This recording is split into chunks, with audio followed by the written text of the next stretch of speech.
All right. Very good. Well, welcome to day 2. I want to hear about your experiences yesterday, along with, any homework assignments that you did, the walking meditation, the working meditation, any questions you guys might have from everything that we covered yesterday. Anything you want to share, comments, thoughts, feedback? You're doing a great job. Well, thank you. No, it was the walking meditation was interesting. I forgot we had snow up here yesterday because I couldn't go walk barefoot in the yard. Wow. So anyway, yeah, I got up in the morning and the roads were covered and all of that. Of course, it's still May, so.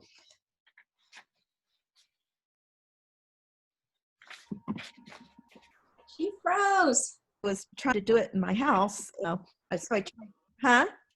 You froze for a moment. I tried, yeah, I'm getting a message. My internet connection is unstable. Okay. So, and it happened yesterday too.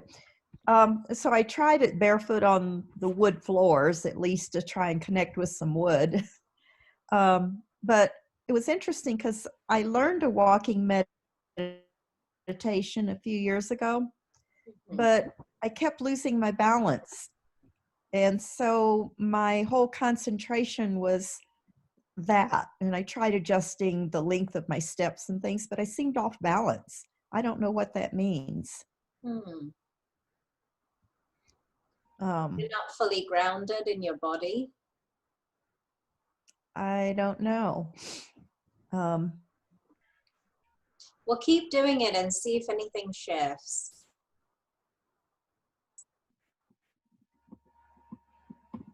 Okay. Yeah, keep Of course, maybe, I mean, in the house, like I could outside. Yeah. Maybe that was an interference. I don't know. Here I am over analyzing things again. Yeah, try it over and over and keep doing it. Sometimes, with the practice, we are gradually coming back inside of our bodies, becoming more present. And so sometimes that can shift. Sometimes there's an energetic component to it, and that's a whole different realm. Okay. We'll cover in a different class, because sometimes there's negative energy in our home or in our bodies or in our lives. And that negative energy can be there for a bunch of reasons. When I say negative energy, it can be our own thought forms, to really heavy generational type curses, but you've had a generational clearing with me. Or curse type energy that's coming from somebody else, because of jealousy or whatever, or that can be psychic attack energy. So there's a way to clear those things out. Okay. But that's a whole different class, and it's focused more on the energetics of clearing stuff out. Okay. But see how you get on with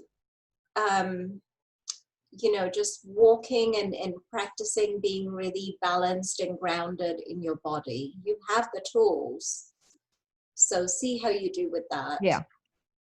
Okay. So anybody else want to share?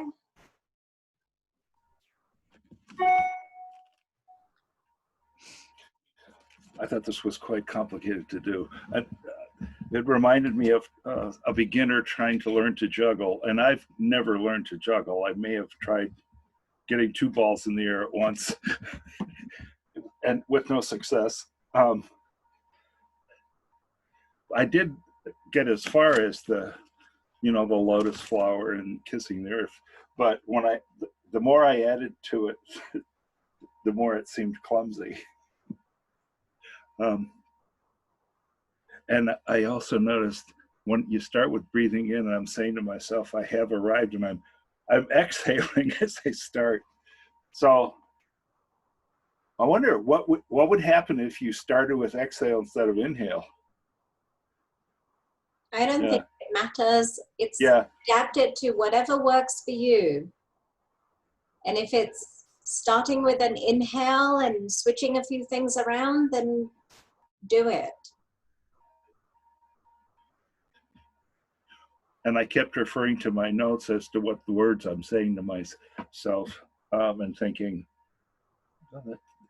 I could change the words, but I don't want to do that this quick in the process.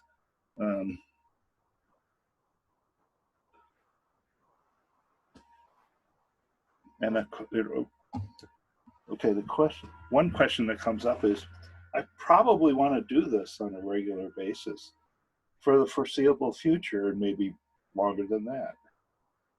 Every day. Okay. It's about developing it into a habit, so that you're not just doing the 3 days with me and then the manual or the workbook gets shelved somewhere and that's the end of it, or you practice it for a few weeks and then you never, you know, oh yeah, I did that, you know, that was just one other training I did. This is a practice that needs to become a part of our framework, something that we incorporate into our daily living. And it's such a beautiful practice because it's really about coming back home to ourselves. We're everywhere but at home. Oh. Right? Probably 70, 80, maybe even 90% of the time we're stuck in our heads. And so coming back home inside your physical body is very new to a lot of people. And it is a practice, it's a constant practice. In the work that I do, a lot of the initial client work is about helping people become more connected and less dissociated. And when I talk about dissociation, I mean it in the psychological sense, because so many people are either no longer connected with their emotional body. They've gone through years of numbing or years of pushing their emotions away. And so there is a very deep disconnect there. Or they're actually out of their body. Their spirit is not even inside of their body. So that's sort of like an out-of-body experience, but not a momentary experience. It's just that they're not in their body. And a lot of the underlying programs around that is they just don't feel safe. If you have suffered trauma, if you have suffered you know, a lot of negative programming, hardship in life, you just don't feel safe to be inside of your body, to be living in this physical life. You know, the number of so-called spiritual people that I have come across that will say, oh, I just want to go home. I'm just waiting to get through this life so I can go home. You know, or, oh gosh, this physical existence is so hard, it's so difficult.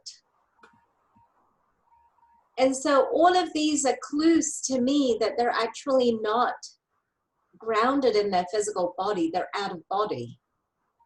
They never really truly healed the negative experiences or the traumas or whatever. Yeah. So that they were so present and grounded in their physical body. It's about creating safety right here, right now. It's about creating heaven on earth.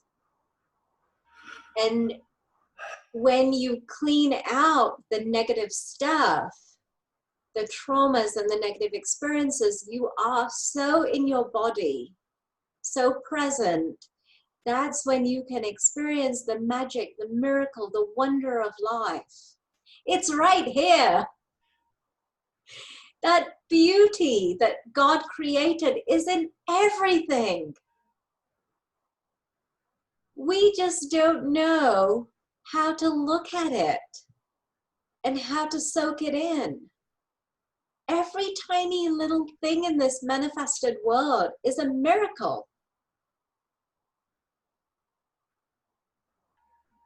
So this practicing presence and all of the practices we went over yesterday are a way for us to come back home to ourselves, so we can gradually reconnect with the magic that is this manifested world. You know how a 2-year-old child, 18-month-old child just started walking and running? They want to explore everything. They don't experience any danger. They don't see it. They just want to run around and they want to touch everything and they want to smell everything. They are really experiencing the wonder of life. And then as we start to grow up, we lose it and we become more and more disconnected. So really think of it this way. This is a journey back to reconnecting with that wonder.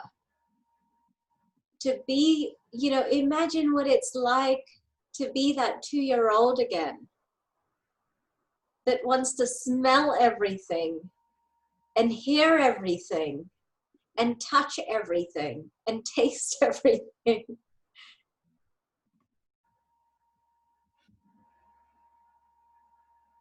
That's what this journey is really about. It's about rediscovering the beauty that is right here, right now.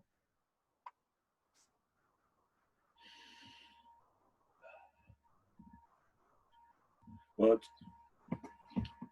it seems to me it'll be essential to do journaling, so I can see progress in 2 weeks or 3 months or whatever. And this complication that I've described should fade away, I would think, after 2 or 3 or 4 weeks. Some of it. I think you should notice something even today, even through our 3 days. But the more you practice and the longer you practice, the deeper you're going to go and the more alive you are going to feel.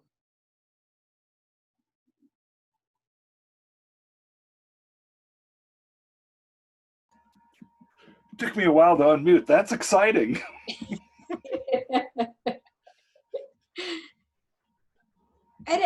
It's pointless for any of us to attend hundreds and hundreds of courses and classes with, dozens and dozens of people and teachers. We don't need that much. So many of us are just filling our minds with nonsense. We scratch the surface of teachings. We don't really bother to fully understand them. We're living in a society that wants quick fixes and magic pills, and there aren't any for the most part. And it's really about taking a few things that go very deep and then turning it into a practice, making it into habits that become a part of your life.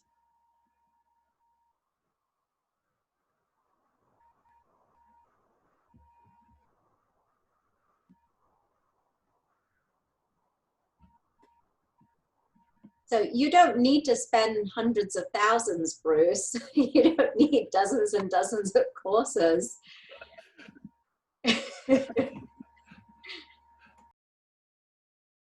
We just need to take a teaching that we resonate with and practice it every day, and practice it in such a way that we deepen our practice each time we do it.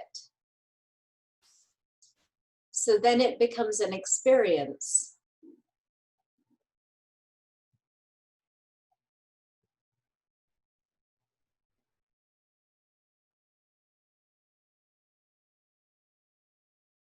Anything else you want to say, Bruce? Yeah, Sandra, how was it for you?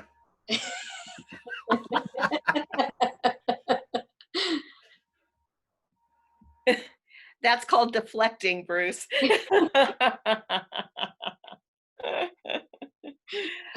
Are you done?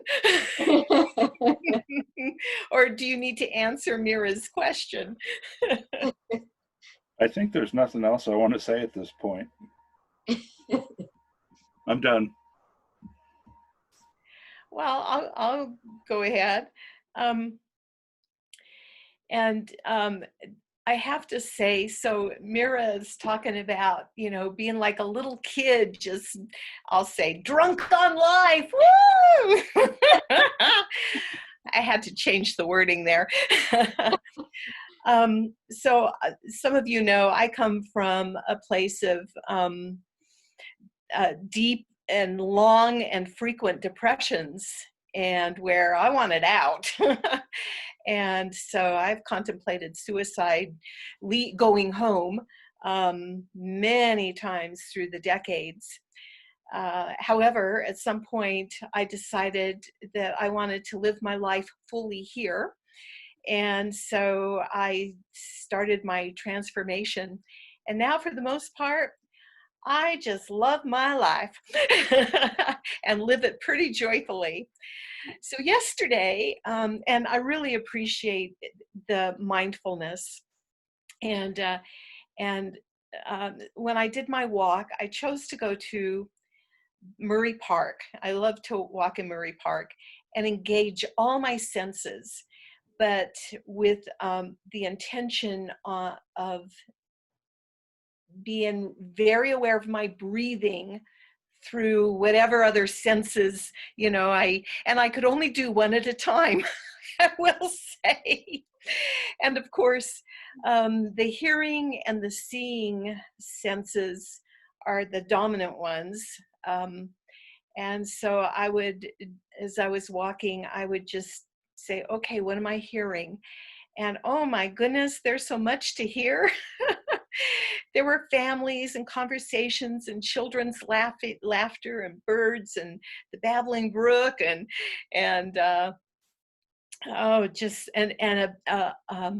bouncing balls off in the distance with the pickleball court and trucks and on the road, and I just fully heard everything. And then but all the while breathing, I breathe in. And by the way, there's a great Karen Drucker song, and it comes to my mind. It goes, I breathe in, I breathe out, and etc. So that's what I kept in mind, you know, I breathe in, I breathe out, as I was walking. So my challenge was, I have no patience for slow. I tried breathing faster for each step, and that didn't work because I breathed slowly. But walking as slowly as I breathe, it's like no patience whatsoever for that. So it's like, you know, I'm just going to see lotuses under my feet. They just grow fast, you know. So, and what I mean by fast is I could not take a step with a breath, you know, that just wouldn't do it all. But I was going at a slow pace otherwise. Anyway, it was a beautiful experience, engaging all of my senses. Didn't smell a heck of a lot, didn't taste anything, because what was there to taste? but was very aware with each step, aware of what my body was feeling as I was walking through. There was wind blowing on my, or breeze blowing on my face, and you know, stuff like that. So anyway, it was a beautiful walking meditation. And what else? So I was on that walk for 90 minutes. Yeah, 90 minutes. So anyway, it was beautiful, and I love the mindful practices. And so I see that I get to make this a daily habit. I mean, an all the time habit, right? So that's it. Well, thank you for sharing. I thought I probably should point this out, that slow to one person is not necessarily the same slow to another person. We're all so different. And so it's really about finding your own pace and what works for you. Sandra, you are a fire sign. And so probably for a fire sign, slow is not as slow as what it might be to an earth sign. Very true.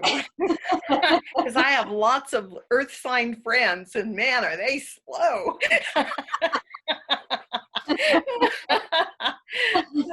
But they have other wonderful qualities, you know, that make up for their slowness. But their slow is probably very normal to them.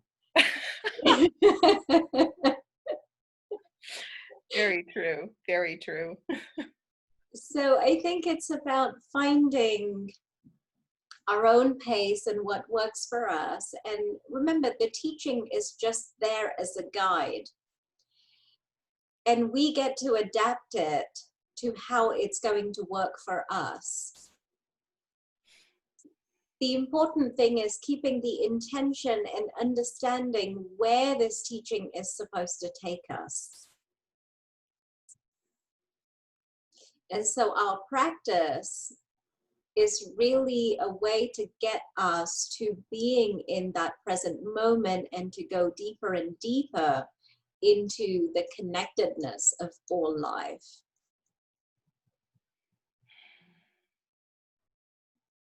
Thank you. So I would love Sonali and for Georgina to share as well. So it was raining yesterday. I didn't go outside. I walked around my apartment a little bit. It's a small apartment. I live in Chicago, so I did what I could. I think for me, I'm gonna have to start with doing less at once, and then once I don't want to say perfected, but I'm better at focusing on a couple things at once. I might be able to add on like what we talked about from yesterday. So I did mostly just like the feeling of my feet on the carpeting and the breathing with that. I didn't even add in the lotus because it was all too much. But then while I was doing other things too, I like, you know, like if I'm in the shower, I'm listening to the sound of the water droplets, or like just finding moments when I can be mindful, when I remember. So that's what I did. And that's exactly what this practice is about, because if you're in the shower, not being in our heads, actually taking time to feel what the water feels like on your body, on your skin, you know, hearing the sound of the water, that's presence. And of course, you know, you go through a couple of minutes of being able to do that before your mind automatically kicks in and you're in your head again. But when you understand the practice, it's about re-guiding without criticism, without judgment. It's to redirect your mind back to the sounds of the water and to what the water feels like on your skin. So again, you're guiding yourself back into the present moment. And then maybe it'll go 30 seconds and then you're back in your head again. Because our minds just don't ever shut up. They just have so much to say. And most of it is unproductive. Most of it is nonsense. Most of it is negative. So it's a constant work or constant practice of redirecting our minds back to the present moment. And then, you know, it'll go off again. But with practice, we get better and better. And in essence, when you do that, you're actually meditating, because you're focused on something and you're strengthening your ability to focus on something. And then with time, you can apply those habits to other things and you'll find that you're actually good at them because your mind has been trained.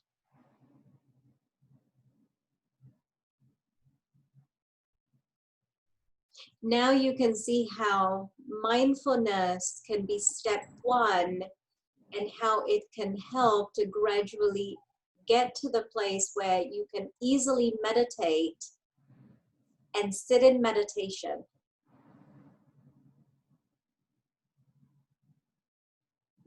Okay, Georgina.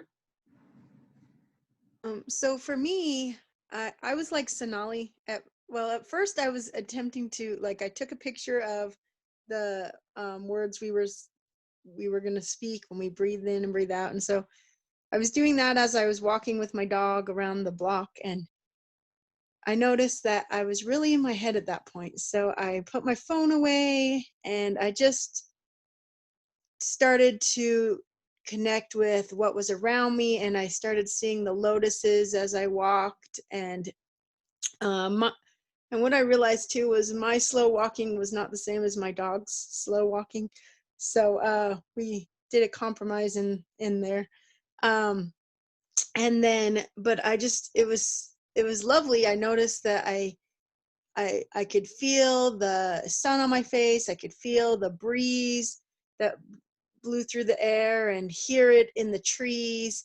And I smelled the lovely flowers that were growing in everybody's yard, and heard the birds singing and the many other things as I passed people's houses, whether it was dogs barking or kids playing, and just noticed that there was so much joy going on. And then I let myself taste, and I tasted the wind, and it was like a dusty, yucky flavor.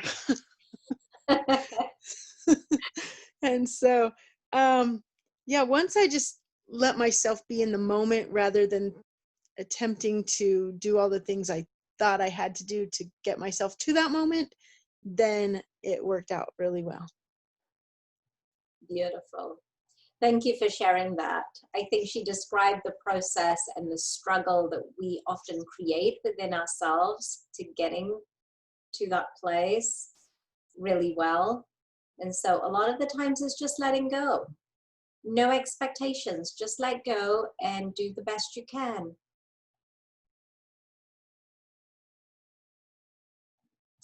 Well, thank you everyone for sharing. I think let's move on, and I want to go into what today is about. So today, day 2, is a very different practice. And one of the things I said at the beginning yesterday morning was how there are 2 different practices. And it's so important that we create the space and the time for both of these practices. The first one we covered yesterday, and that's all about being able to come into the present moment and to connect with the web of life. So the second practice is creating the space to sit with our suffering. All of us, we have some discomforts, some traumas, some past experiences that haven't been healthy or haven't been a pleasant experience. And so creating the space and the time to sit with our negative emotions, with negative thoughts are really, really important. And when we do that, we let these, it's not about engaging with that internal dialogue. It's not about letting our suffering come up so we can throw ourselves a pity party. It's more about becoming a watcher. So we watch our suffering arise in us, but we don't give it fuel. We don't add to the fire. We become watchers and we watch the suffering come up inside of us so that we can understand it. And that then becomes the place where healing and transformation happens. So the way through any suffering, any past hurts is always through, and not by pushing it away, hiding it, suppressing it, pretending it will go away on its own. That's what a lot of people in our world do. And that's not the way, because it just pushes it deeper inside of us. The way through our suffering is to acknowledge it, embrace it, let it come up to the surface so we can understand it and transform it. So each successive practice that we do today, and there's going to be at least a couple of different practices I'm going to walk you through today, each one is designed to take us a little bit deeper. So we'll start with the very first one, and this is called the art of going deep. So how do you sit? How do you do a sitting meditation? Actually, let's actually start with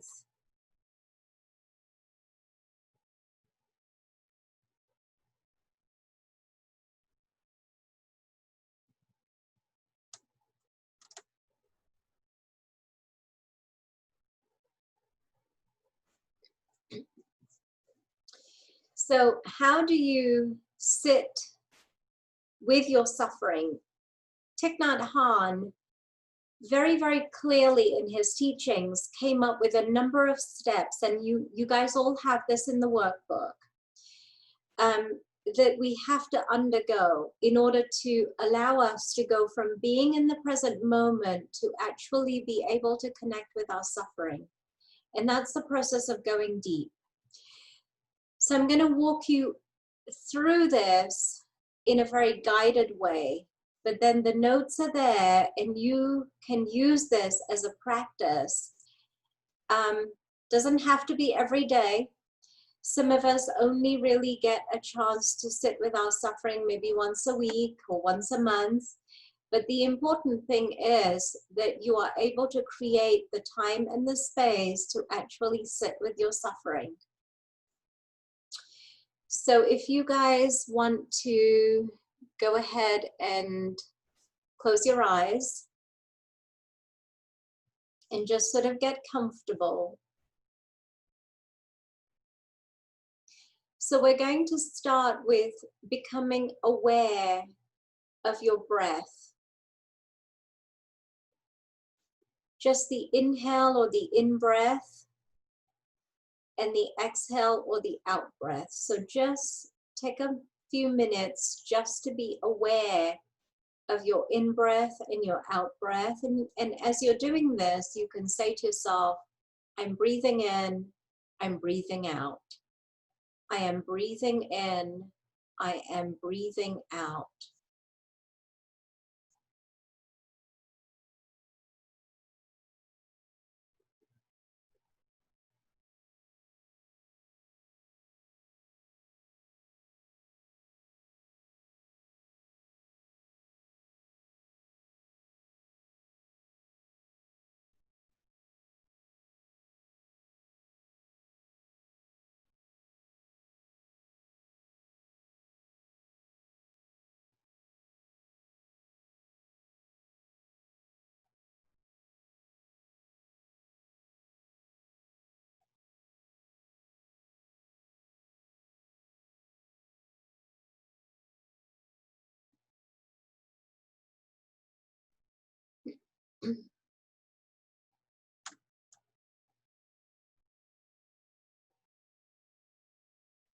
And now, as it becomes easier to watch your breath, the inhale and the exhale, you want to bring your attention and your focus onto watching your in-breath and out-breath, and begin to follow your in-breath all of the way through until it changes to your out-breath. And then you want to follow your out-breath all the way through.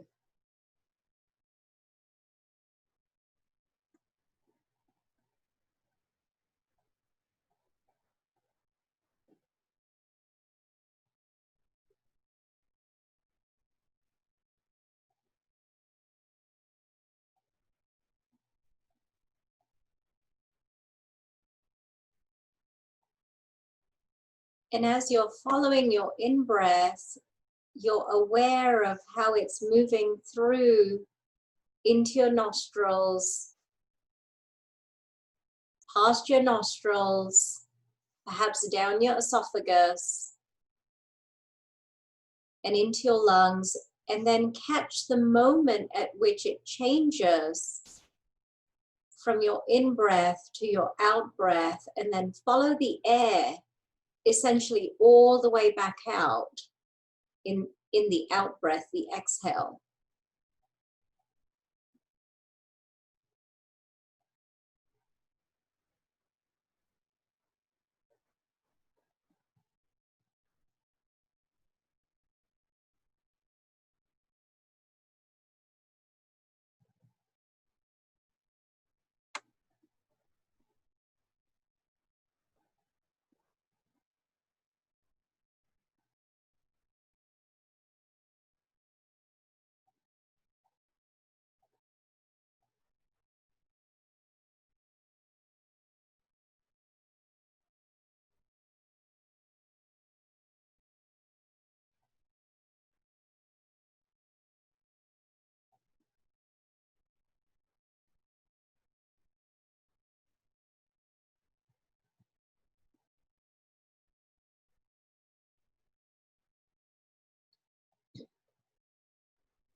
You'll notice that as you're watching your in-breath and your out-breath, and you're following it, you're actually becoming more present in the here and now.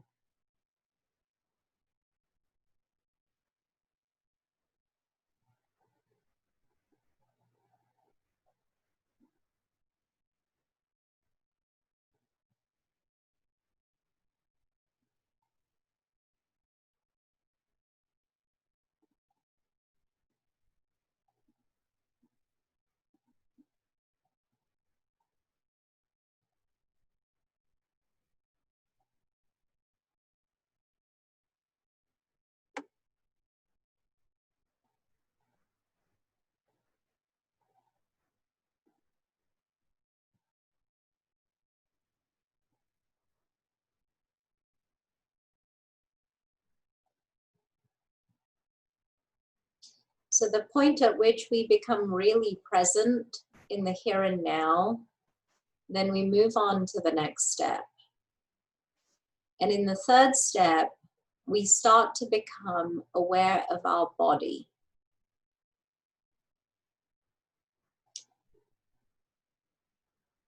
And when we become aware of our body and mind become one.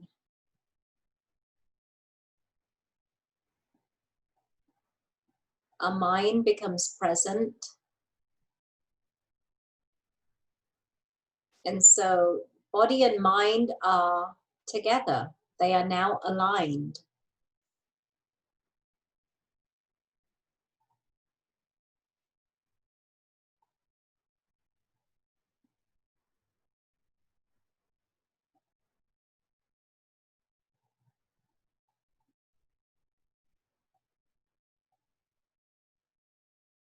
And this really simple exercise, going from where our minds are racing and frantic to this place,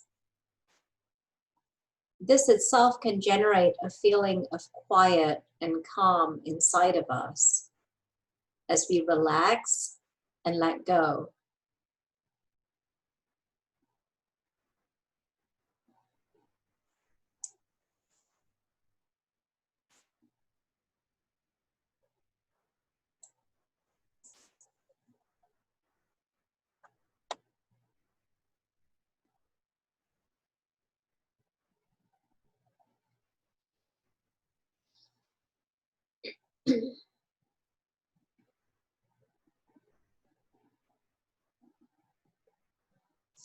And now that you're really aware of your body, you move on to the next step. And the next step is to release the tension in the body. We do this by gradually working through different muscle groups and very slowly just relaxing them.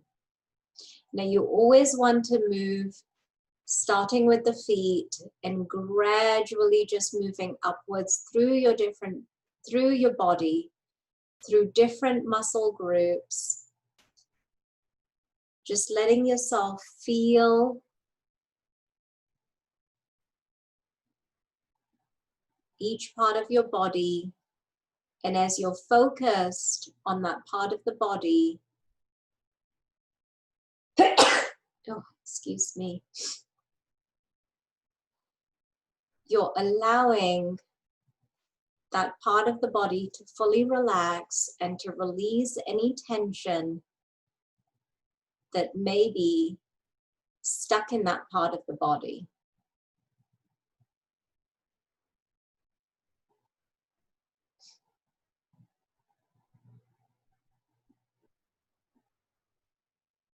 Sometimes all we want to do is start with the big toe and just really let ourselves feel our big toe.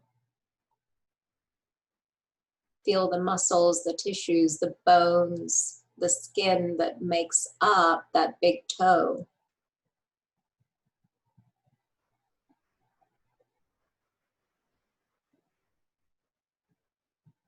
Or just your feet. And really letting yourself feel and be present with your feet.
sometimes when our body is so relaxed because we have guided it to that place and we are so present with our body, it can release a lot of physical pain.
When our physical body is very relaxed, our mind and our body are one.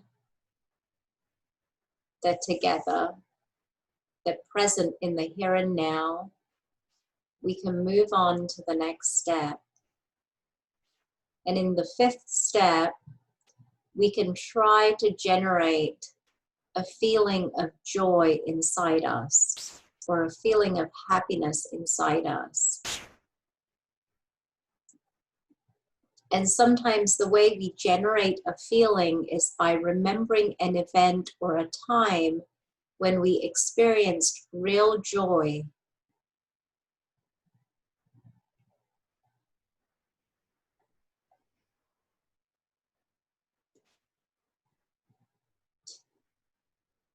And if you can bring this feeling up and feel this joy inside you in your heart, you practice holding the feeling of joy inside of you and you give it recognition.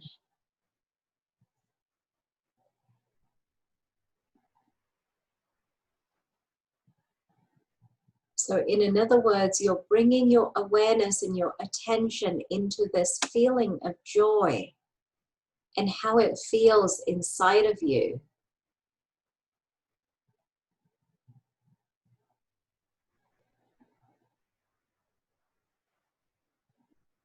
You notice how your body feels when you are in this feeling.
This practice of being able to bring up a positive feeling inside us and to hold it and give it recognition is also a practice that can then help us to bring up a negative or painful feeling inside of us and to give it recognition, to acknowledge it, and to hold it.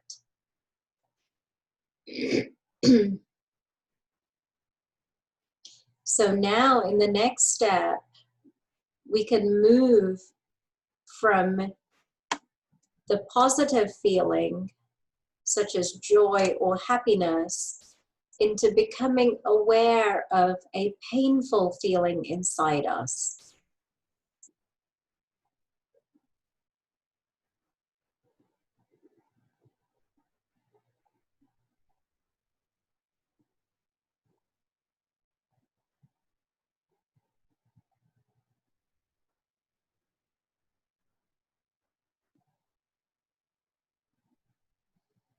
And if you're struggling to connect with something painful, maybe going over a past hurt or an event, and then letting a feeling come up inside of you and holding that feeling, whether it's sadness, it's anger, whatever it is, just let it come up inside of you and then practice holding the feeling.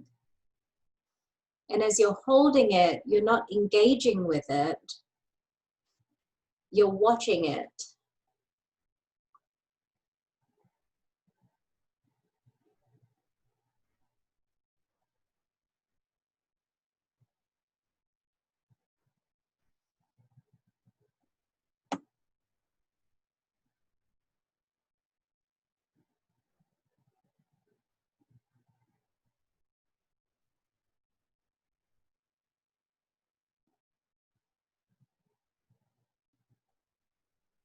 And if you have been able to get this far and you have been able to bring up that feeling of something that's painful, something that's negative,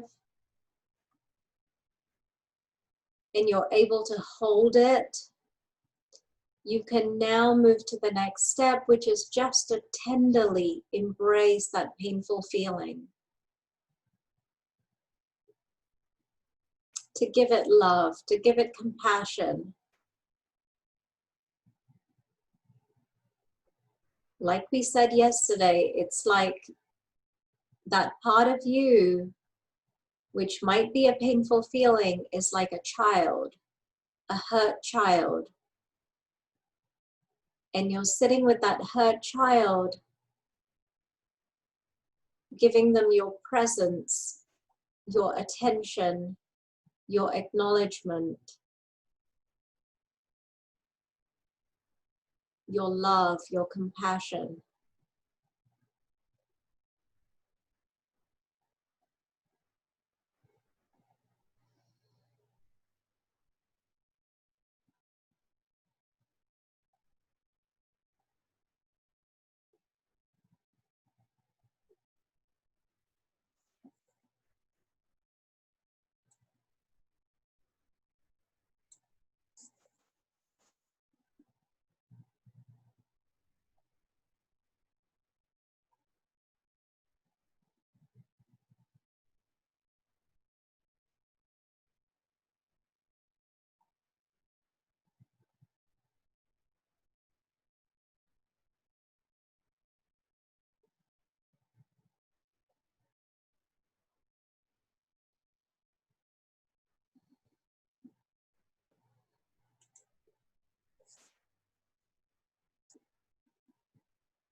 So take your time as long as you need to go through that process of connecting with a painful feeling, holding it, giving it love.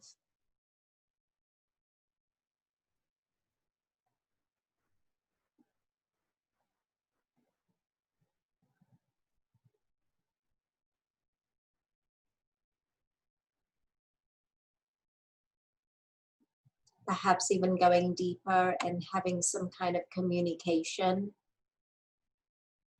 intuitive communication with that part of you. So you have a dialogue and you receive some insights.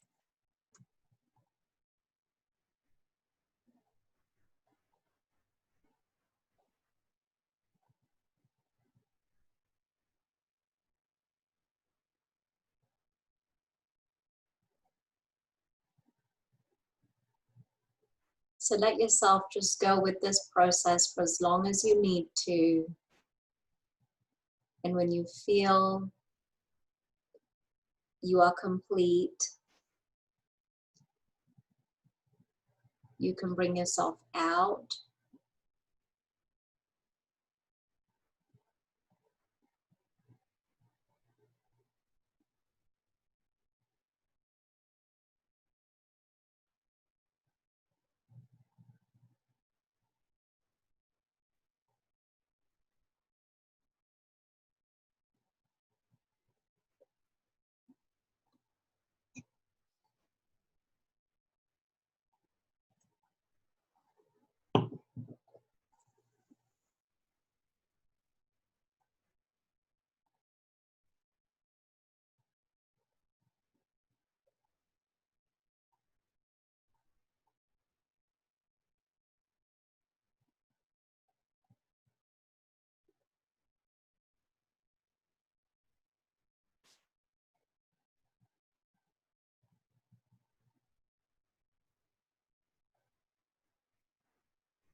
Okay, I think we're all back.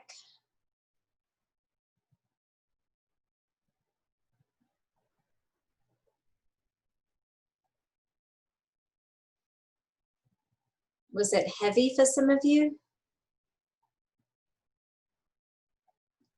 Were you able to connect with something? I'll go ahead and speak. So I chose something that wasn't heavy for my first experience here, but nevertheless, it was it weighed on me, and so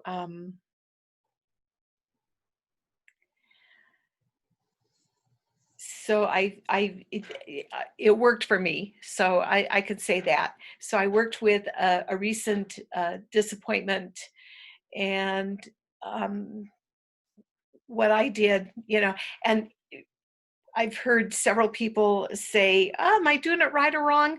I was doing that too. It's like, it's like, okay, how does this disappointment get represented? And what's the right way to do this?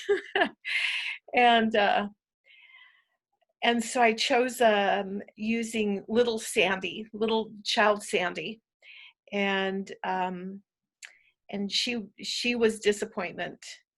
And so I just held her on my lap and had a dialogue. I let her tell me how she was disappointed and what that disappointment was all about, what was the message there, and got to just embrace her and say, that's okay, uh, and just be in love anyway, in spite of disappointments, and embraced that. So, right or wrong, that's the way I did it. And I will say the process was really good. Oh my gosh, you know, starting with the breathing and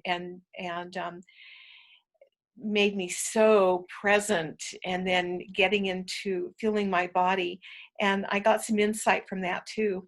So I tend to get little itchies here and there. You know, I'm always scratching, you know, and oh my gosh, they were flooding me. All those little itchies were everywhere. But it was interesting because in this process, I was able to just notice it and go, oh, look it, there's an itchy back there and an itchy up here. And then I thought, now what would Louise Hay say about little itchies? And probably Louise Hay would say, oh yeah, a lot of surface irritations. And so, you know, what's irritating you all the time on the surface here? It's like, yeah.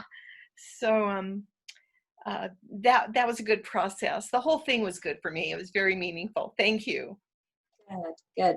Or the itchiness could be also interpreted as avoidance. Okay. Tell me from letting yourself go deep. So like little distractions, is that what you're saying? Yeah, little distractions that the body and the mind creates. Ah, okay, could be. Yeah. But it's an ongoing thing. All the time I have little itchies. You could, you know, in one process you could actually focus on the itchies and see what they have to say. In another process, if you were trying to connect with something else and something deeper inside of yourself, you could say thank you to the itchies. Thank you. I acknowledge you. I recognize you. You're there. You know, but I'm going in a little deeper into something else. Well, actually, they did disappear. So, so after acknowledging them, that's exactly what happened. All of a sudden, I noticed that they were gone, every single one, and then I continued with the process. So, yeah, I must have instinctively done that because that was the experience. So, yeah, it's such a simple process. And the steps are so simple, the way that they are broken down and outlined, that it's almost impossible not to connect with something. But there are still people who are so brand new to this and who have spent years of emotional numbing and pushing things away will still have a difficult time, because it is that there's so much conditioning that they have to work through, you know, or overcome in order to go that deep and to really connect with a part of yourself that, you know, is unhealthy or is in suffering. Well, I found it very effective. Thank you. I'm going to be using it more often. Thanks. Yeah. The other thing I want to say is, you know, work at your own speed.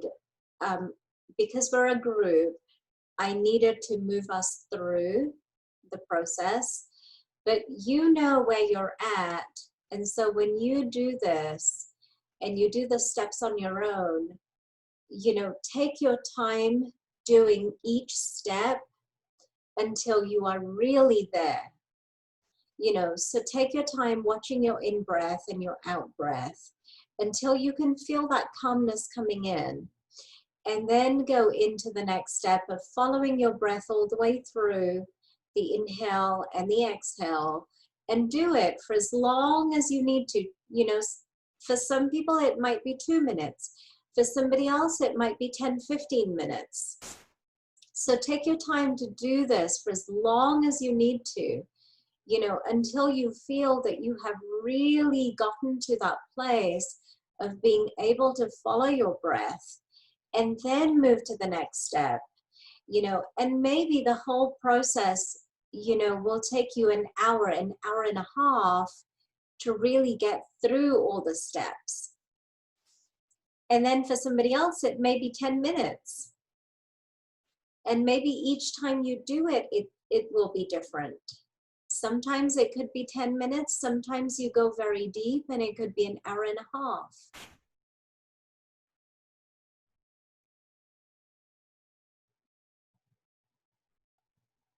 So Georgina, I want to hear from you.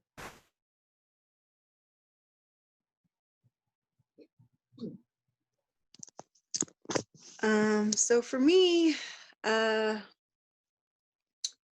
I went to a place, it's always bothered me. It was a time I got angry and I said some things that I have always regretted saying.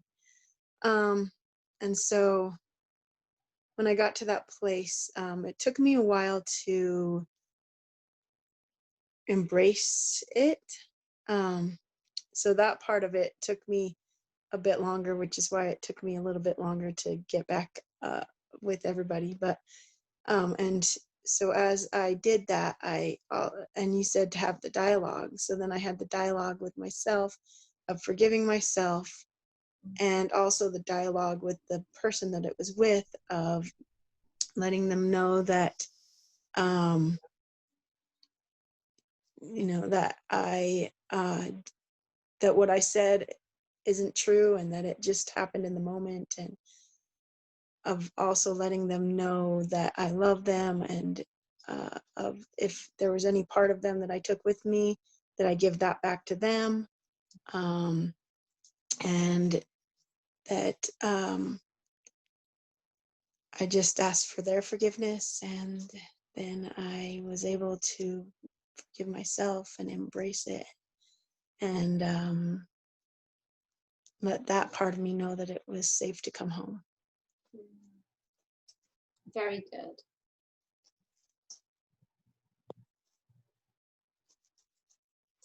Nali.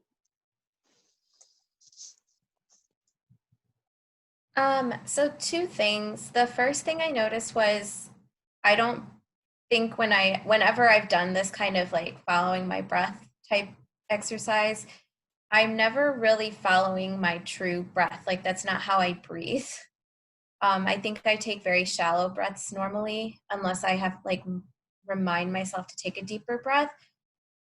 So oftentimes when I'm doing this exercise, I don't feel like I'm out of breath, but I definitely don't feel that comfortable because my breath, like I'm purposely, I know oftentimes it's said like, don't change your breathing, just follow your normal breath, but I can't follow it because it's so shallow. So then I find that I'm taking the deeper breaths to be able to follow something. And so for me, it gets a little uncomfortable just because it's not my natural breath. And so there's that. That's the first thing. And then the second thing is because we did the activity, or not the activity, the, exercise where we went to a happier place, like a joyful place. When we got to the place where we were supposed to think of something like a negative trauma or experience, I felt like I wasn't actually able to feel those feelings because I was still caught up on the joyful aspect. So I don't know if it had been reversed, if it would have been different. Like if we had done the other like the negative one first, and then if that would have changed anything. Yeah. So the thing that would normally, like whatever I was thinking about in the second, like in the negative activity, I normally would be very upset about it. So I didn't really feel that. I tried, but I just gave myself compassion. That's kind of what I did instead. And that's okay. So in the practice, it doesn't always have to be that you go through a positive experience and bringing up a positive feeling and then switching to a negative feeling. If you're able, if you're well versed as a practitioner, you can just go in and bring up a negative feeling and just hold that there without needing to go into a positive feeling. For some people, I think that's important because it somehow allows them to feel safe, to know that there is a positive feeling that they've connected with as well before they actually bring up something negative. But if you don't need to do that and it's easier for you just to bring up something that's negative, oftentimes, you know, when we're actually going about our daily lives and something is coming up inside of us, I find that that's a great time to sit down with it, to create a little space and actually just sit down with it. And as you sit down with what's coming up, with the tools, you can process through it instead of being so caught up with it. The second thing that you said was you struggled in the beginning with the breath. That may just be practice. So if you've lived a very long time in a state of high anxiety, your breath is shallow, you don't know how to breathe properly, your body has lost the rhythm of being able to breathe properly. And so all of everything that you're learning in the 3 days is just going to be practice, practice, practice. And it may take you longer with the going deep, it may take you longer to work on that first part. And you'll have to let go of that dialogue that says, okay, my breath isn't working with me. It's not working with me. Just go along with, if it's shallow, it's shallow. And if you just let yourself go with it, you'll find that you gradually actually relax. And as you relax, your breath relaxes.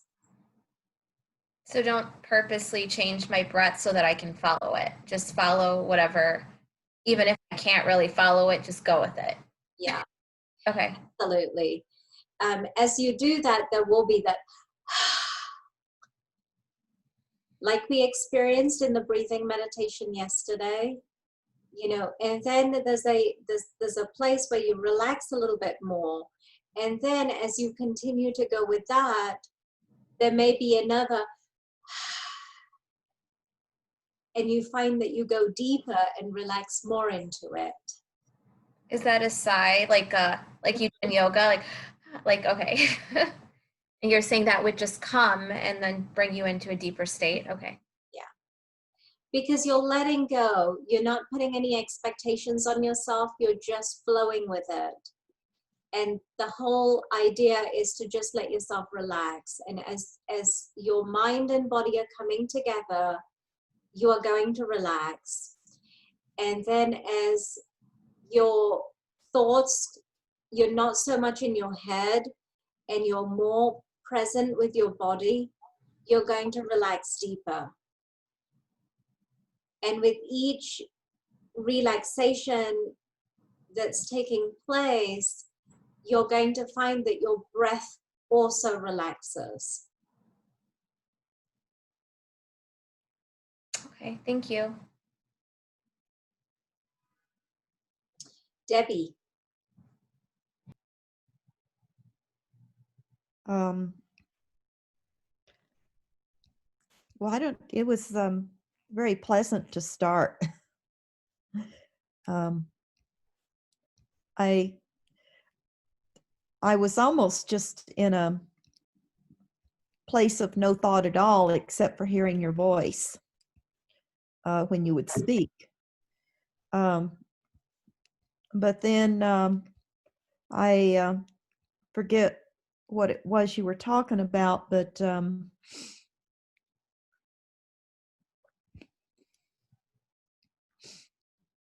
these things just came up about my mom dying. And I guess we haven't done much or anything since she died. And I've thought several times about how she and I were a lot alike, but I never realized that, because when it's your mother, you know, that's your rock, and you don't think that they might be going through some of the things that you are, or some of the struggles. And of course, you know, she was a rock. She never, I mean, you kind of knew, but you always thought she was so powerful that she always dealt with it and got through it. And, you know, now I wonder if she wasn't just good at hiding her feelings.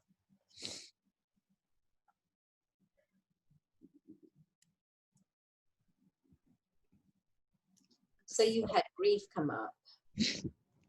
Yeah. But also, I think you had some understanding of her state of being come up.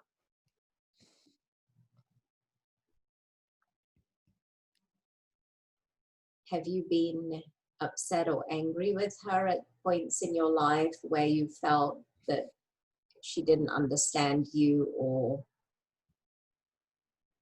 She always understood us. I mean, she was best friend to a lot of people, you know, of all ages. But the last trip we took in October before she died, she was just seemed, you know, she was always easygoing and went along with whatever, but she just seemed so combative, kind of out of character. And she wasn't getting around very well, and we were concerned because she wouldn't get up, and most of the time the last couple of years she didn't feel like doing much, and we were always on her case. Mama, you gotta walk. Mama, the doctor says do this. And she's like, I don't feel like it. And so I think we were kind of hard on her, but she wasn't getting around that well on our trip. And I told my sister, I said, if she doesn't get up and start walking, she's not going to live another year. Well, she lived another 3 weeks.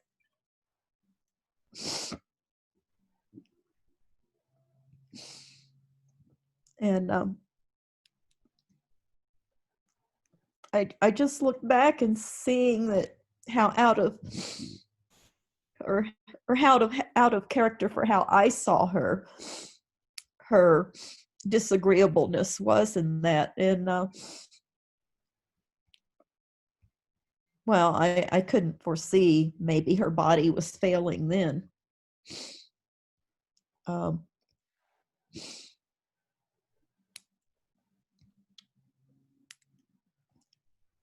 So I don't know, you just think your mom will live forever, you know.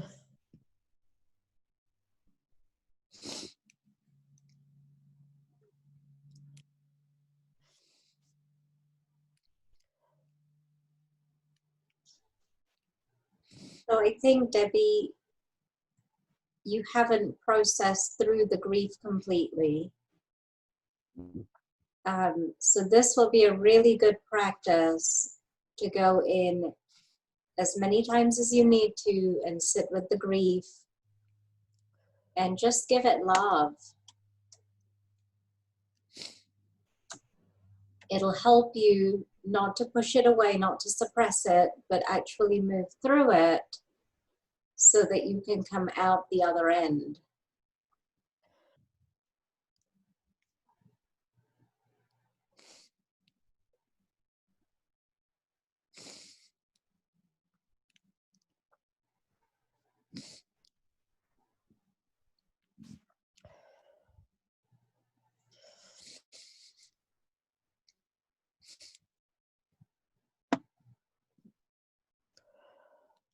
Is there anything else you want to share, Debbie? No, I just feel kind of lost. I think we're all sending you virtual hugs here. Thank you.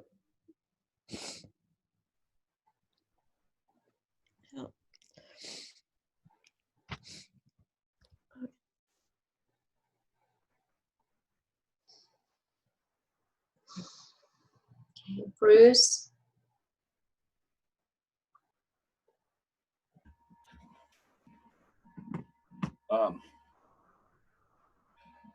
Well, that was an interesting process. You know, you said your body and mind become one, and I kind of pondered that a couple of times. I think you said it more than once, and asked, "Well, have I really integrated the two?" And then just moved on. I got to the point of think of something negative or traumatic. I thought, well, I'll try, because I've been out of communication with my son for about 16 years. And whether you prompted it or not, I thought, where do I locate that in my body? And it seemed to be like my left shoulder and the left side of my head. And then as I sat with it and inquired about it further and tried to give it compassion and love, it seemed to be a in the brain concept, or the frontal lobe on the left side of the head. And giving it compassion and love made it seem softer and warmer, I guess.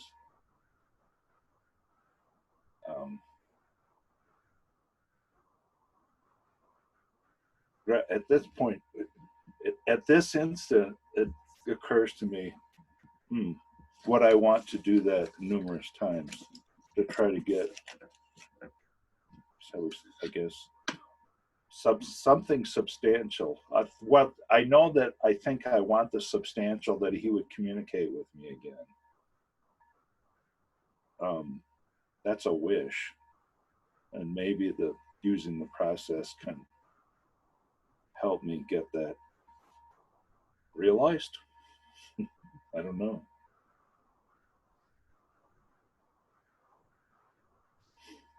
I would say, what about you reaching out to him?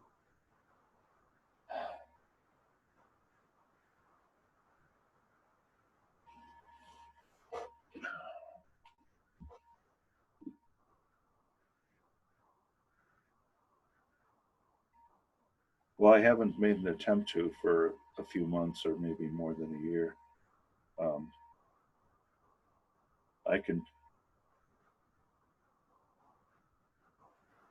I know I would say pessimistic about the fact whether he would respond. Have you reached out to him in the 16 years before? Yeah, I was.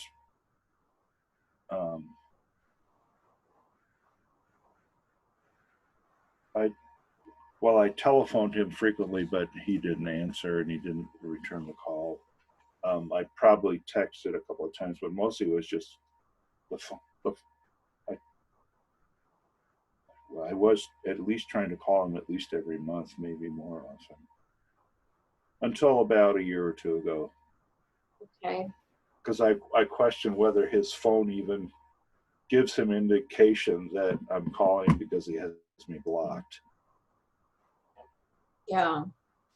So other than phone and text, there are many other modes of communication. What, U.S. mail? Yes. I have not tried that. Penning a letter, sharing your feelings, your sincere and genuine feelings, and what he means to you, and what it would mean to you to have him in your life. Sometimes that can turn a relationship around. Sometimes all people need to know is how much you actually love them and how much they mean to you.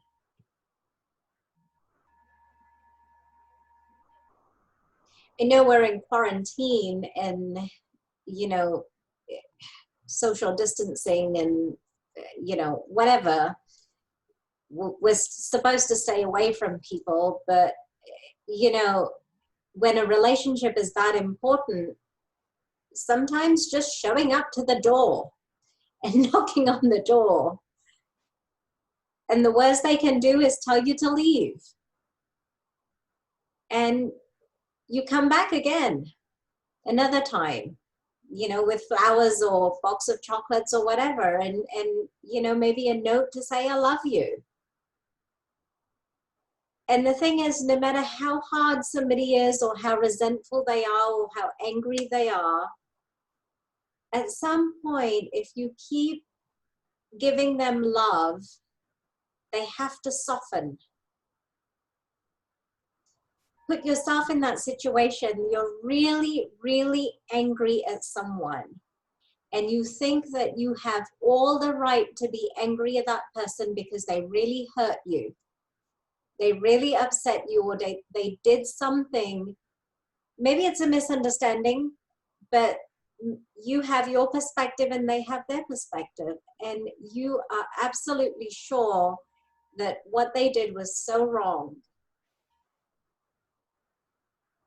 or they are so sure that what you did was so wrong that they have, okay, I got this mixed up. You're the person who's angry because they think you have done something wrong, and they are so sure about it. But then you're so sure about it, but then they keep coming at you with love, and even though you keep rejecting them, they keep throwing love at you. Is that going to melt you at some point?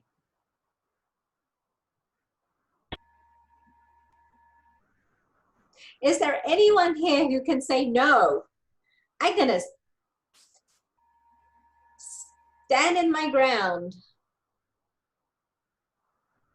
No.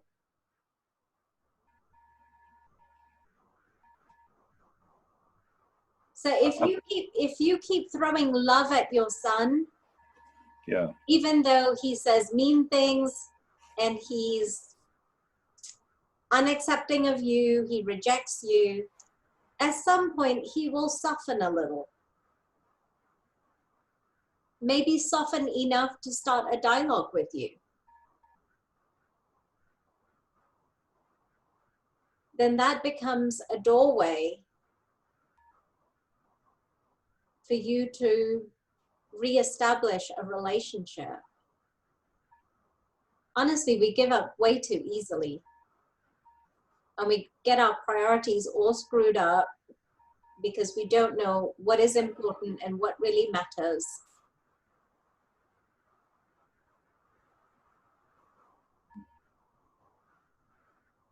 We cast relationships away so easily, and yet we keep talking about how connected we all are and how part of the one we are. Yeah, it is important to set boundaries when people push boundaries, or you know, they deliberately hurt us, or they hurt us without realizing that they're hurting us. It is important to set boundaries and to say what you need to say. But I think when somebody gets away with pushing your boundaries, you also have to look at yourself and say, I am not completely in my power. And that's what I've got to work on. Because if I really stood in my power, nobody can push any boundaries.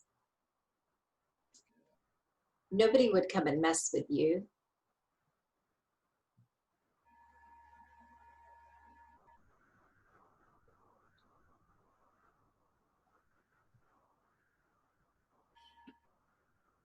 So Bruce, put a plan together. A plan together to reconnect with your son. And it doesn't matter who was wrong and who was right and who's holding on to what emotions. None of that is important.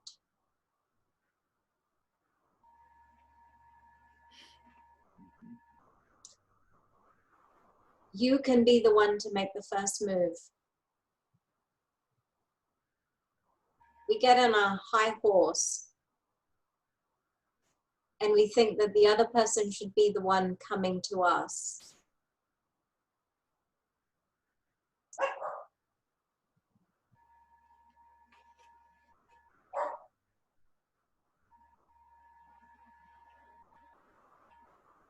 Okay.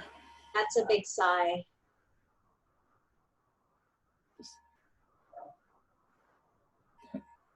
That may be a start. It might be a start.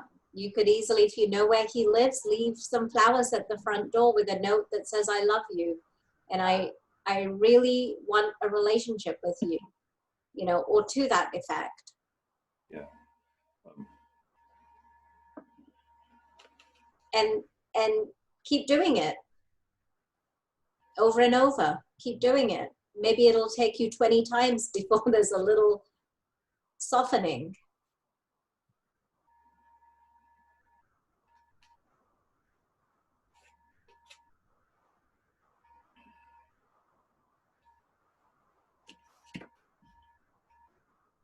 Yeah, in this case, it's maybe a lot of letters and cards, because he lives 2,000 miles away. Okay. Letters and cards are a great start. Could I say something as well? Absolutely. In this day and age, there's also awesome technology where people deliver flowers to doors and people deliver chocolates to doors as well. So there are lots of possibilities that could also be delivered even if you don't live closely with him.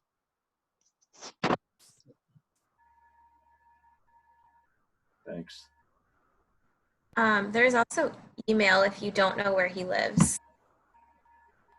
Or even if you have Facebook, just doing a Facebook search and finding him. That's how I reconnected with my half brother. So after many, many years. Yeah, I've heard that used. I know his address. Okay.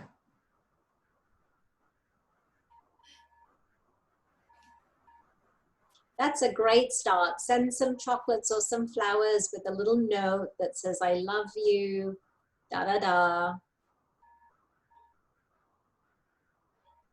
I love you and I miss you. How's that? To the point. Yeah.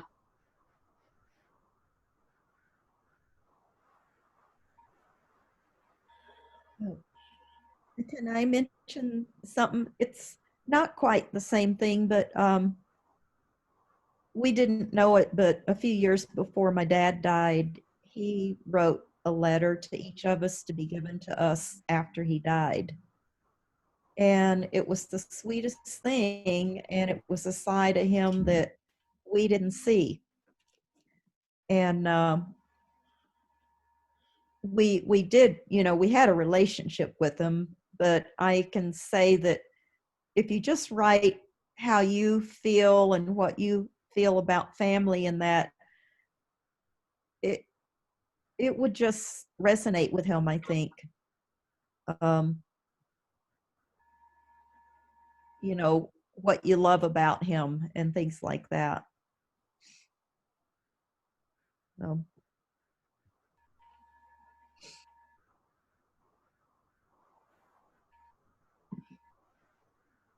Yeah, in other words, a more extensive, in-depth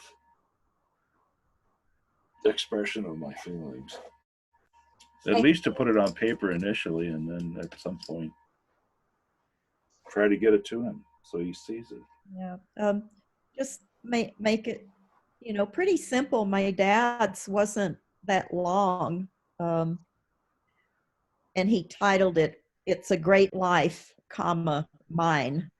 Question, exclamation point, and then Yeah. talked about us.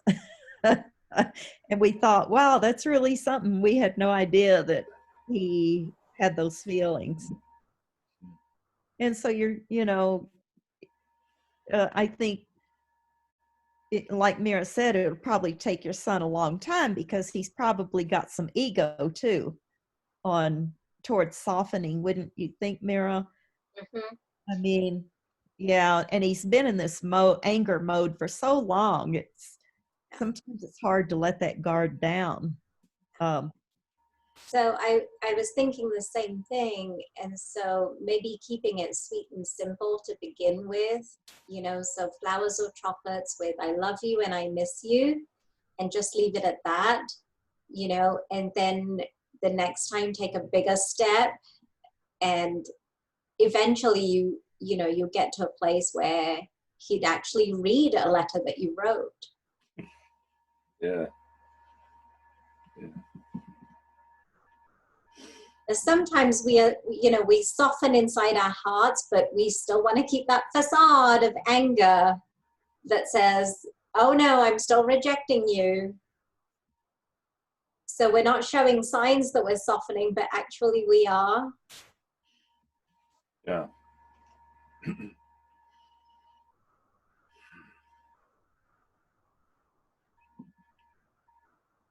Your willingness to do this is huge, Bruce. That itself is going to move mountains.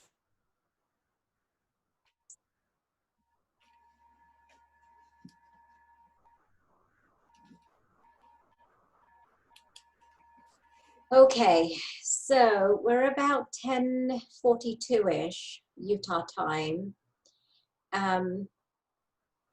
Do you guys have any questions about the process that we went through?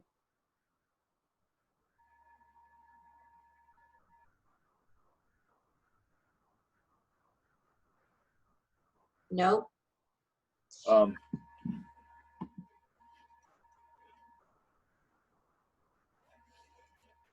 well, it occurs to me I might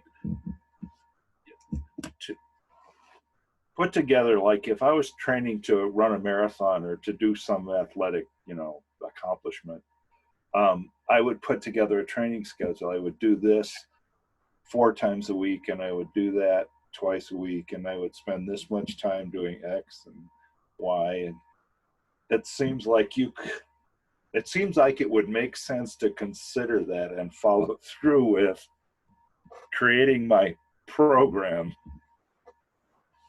for these meditations and these practices.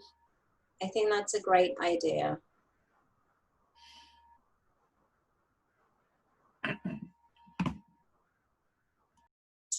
Okay. Bruce, earlier you had mentioned journaling to see your progress, and I just wanted you to know that that resonated with me because I always thought of journaling as just getting out your feelings, but I also like the idea of journaling, like Bruce said, so you can see your process or your progress. Yeah. So I just wanted to express that thought that, I mean, everyone says things that resonate with me, and I'm like, yeah. So thank you all.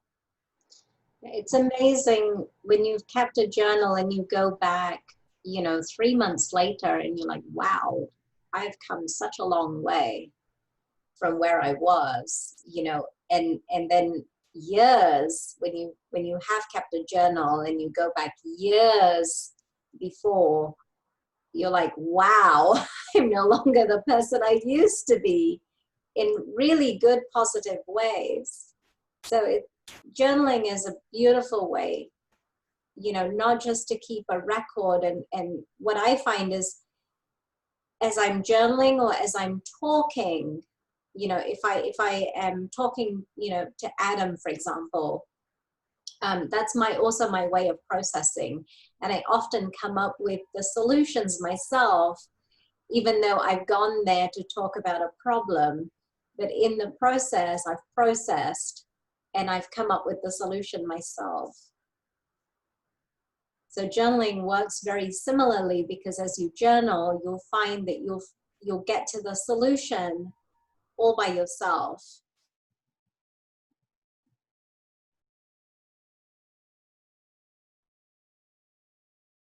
We have 2 processes I want to move through this afternoon. And like I said, we go deeper and deeper. So I think what we'll do now is maybe take, it's about 10:46. Let's take a half-hour break until 11:15, and we'll come back. We can leave the recording on. I think that's fine to do. So leave your videos on, go get a bite to eat, go do the bathroom, and then any journaling you want to do on that process that we went through this morning, you have a little time to do that. When we come back around 11:15, we'll go into the second process. And then you'll have the lunch break to journal on that and to, you know, do anything else that you want to do. That sound good? Okay. I will see you at 11:15.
Are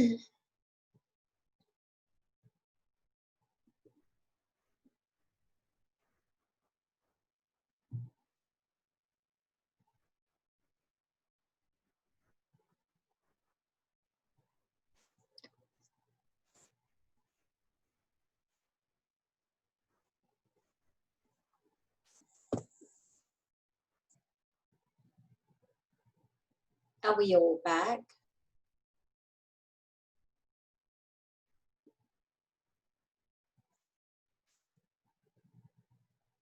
I think maybe we're waiting for Sonali and Sandra.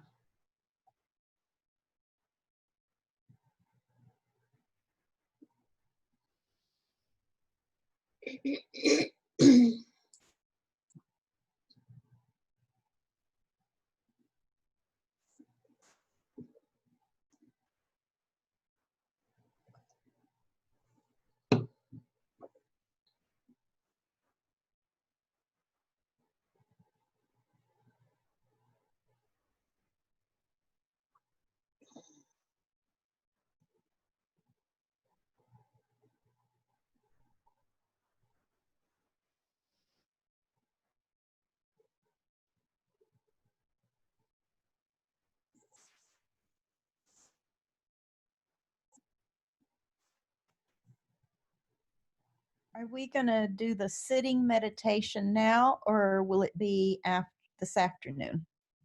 We're going to do it now, Debbie. Okay, I got my Zafu out. Wonderful. Fortunately, I could find it.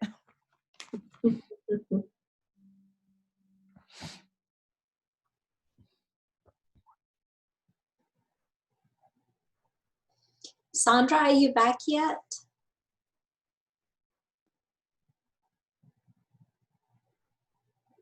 I guess not.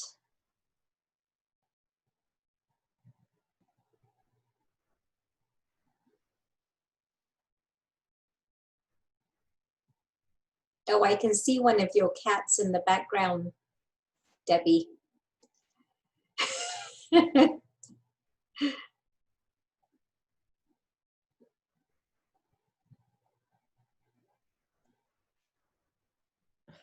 Yeah, I had them in the bedroom this morning. They were fine yesterday and for the first couple of hours. And then when we were doing the blueberry thing before we put it in our mouth, well, one of them came up and kept trying to get my bowl. And I was like, and when the paw went in there, I'm like, okay.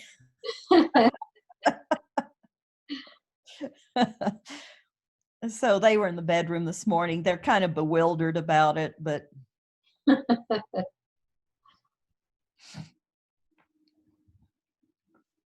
they do make me laugh. Pets are great. Yeah. What's so funny is I'm not a cat person. Oh, really? Never was. Oh my goodness. Yeah. So you're never too old to change. That's hilarious. My ex-husband, Stephen's dad, had a cat that I lived with for 8 years, but I wouldn't have anything to do with it. And when he got old and he had to put him to sleep, I never said anything. He said, I'm going to have to put Tom to sleep. And I just said, okay. And I never had any compassion. I never said, are you okay? You know, any of that. So I got a chance to tell him last year that I was sorry that I had no compassion in how I was. Yeah. All right. Well, I don't know where Sandra is, if she's not back yet, but we probably should move on. So we are going to do a sitting meditation, and it pretty much follows some of the process that you have been guided through this morning, which is to start with the breath, to relax, and to start to connect with your body, become aware of your body, relax your body, and then connect with something within yourself, whether it's a feeling that's a positive feeling or something that's a painful feeling or a negative feeling. In this case, instead of connecting with a positive or a negative feeling, we do a different kind of process. I'm going to talk you through it, and then I'll actually guide you through it. Now, in this process, we try to connect with a part of ourselves. So if you imagine that the psyche is made up of many archetypes, and one of those archetypes is going to be the divine, God, Buddha, whatever you want to call it. So this is a way to actually connect with that archetype. Now, it can be any archetype. So it could be a child archetype, it could be a parent archetype, but the idea is to connect with a part of our psyche. And I'll walk you through, because this process could be quite moving, and it can certainly help us to move through some struggle or some pain, discomfort, some negative emotions that we have inside of us. So if you guys are ready, let's have you maybe, we do this in a sitting in a lotus position. So if you're able to, I would say do that. If not, do it this evening when you can get a chance to sit. And the reason we sit in a lotus, you know, or you can use a meditation cushion called a zafu to support you in doing the sitting meditation. The idea is that your knees are on the ground, they're touching the earth. The knees are also emotional centers. And so when we do this practice, because the knees are touching the earth, one, it grounds us, because knees are a way to ground with the earth. And so we're able to pull energy in, but we're also able to release negative emotions through our knees into the earth. So if you are able to, if you have a zafu, or you're able to sit in a comfortable lotus type meditative position, go ahead and do that.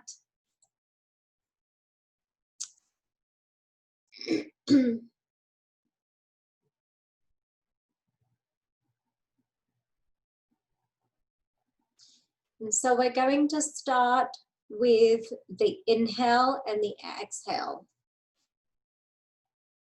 So you'll want to connect with your in-breath and your out-breath, and just watch your breath coming in and going out.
And then when you're ready, you can move to the next step, which is to begin to follow your in-breath all the way through.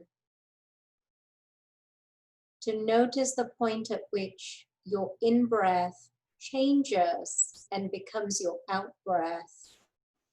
And then follow your out breath all the way through. And then just continue to do that, to follow your in breath and your out breath.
And now move your attention and your focus into your body. So become aware of your body.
So as you're becoming aware of your body, you want to begin to relax your body. And again, once again, starting with the feet, gradually moving through different parts of your body until your whole body is relaxed and peaceful.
So now as your body has relaxed,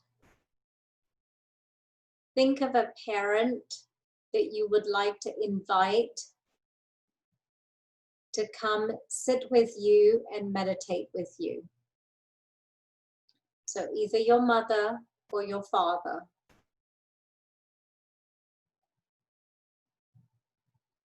And you will say, breathing in, I invite the Father in me to breathe with me. So you can imagine the two of you sitting together side by side and you're breathing.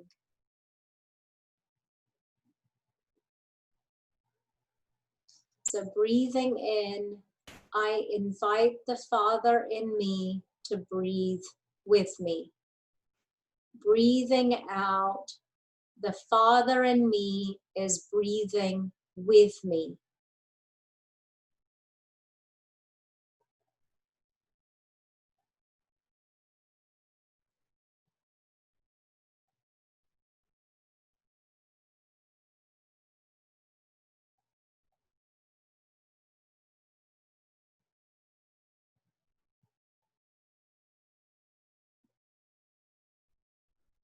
And then if it feels okay and feels good, you can imagine the two of you integrating.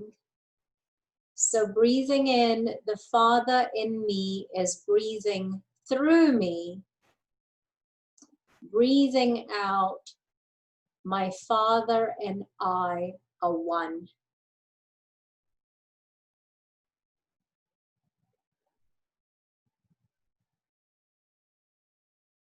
So breathing in, I invite the Father in me to come breathe with me.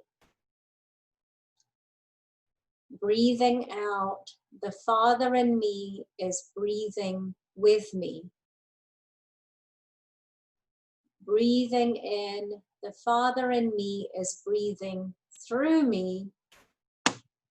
Breathing out, my Father and I are one.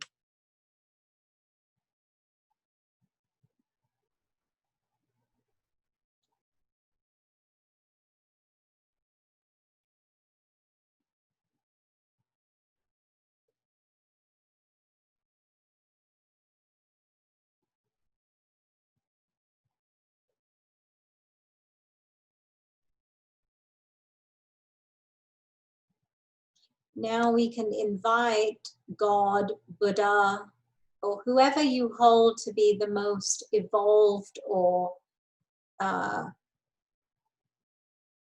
being of great authority. You can invite this being in. So breathing in, I see the Buddha in me. Breathing out, the Buddha in me is breathing with me. So you and the Buddha, or you and Jesus, or you and God, or whoever it is.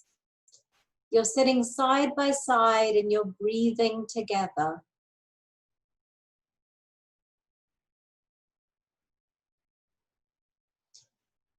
And then you step into each other, or you allow the Buddha or Jesus or God to step into you.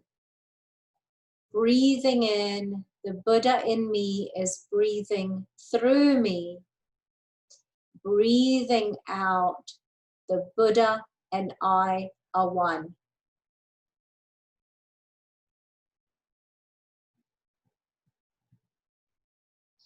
Breathing in, I see the Buddha in me. Breathing out, the Buddha in me is breathing with me. Breathing in, the Buddha in me is breathing through me. Breathing out, the Buddha and I are one.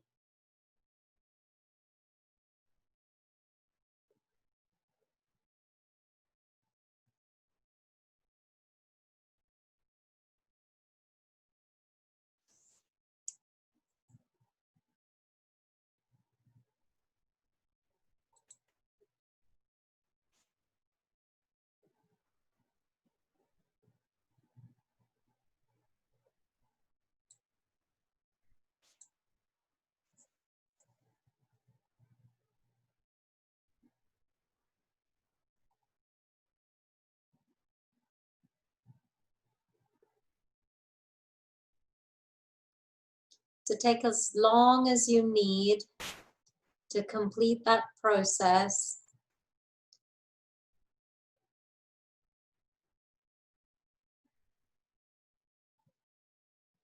And when you feel that you are complete, you can bring yourself back.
Wonderful, we're all back. What was your experience?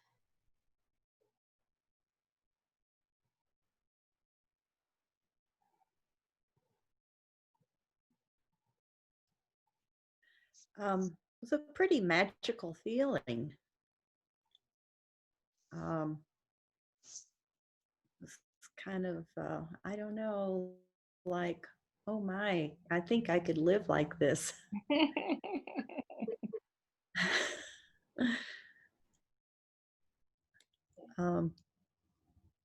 Just remarkable and just a great feeling.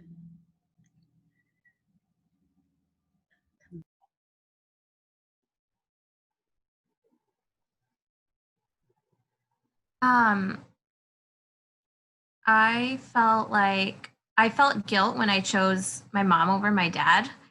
And then I think I got caught up with the words. So I found it easier to just repeat like something that resonated with me more versus like saying all 4 of those lines. I kept getting tripped up with it. So and then I don't know what the purpose was exactly of like doing one of your parents first and then doing something divine second, but I found it nicer to just have everyone there at once, if that makes any sense. Yeah.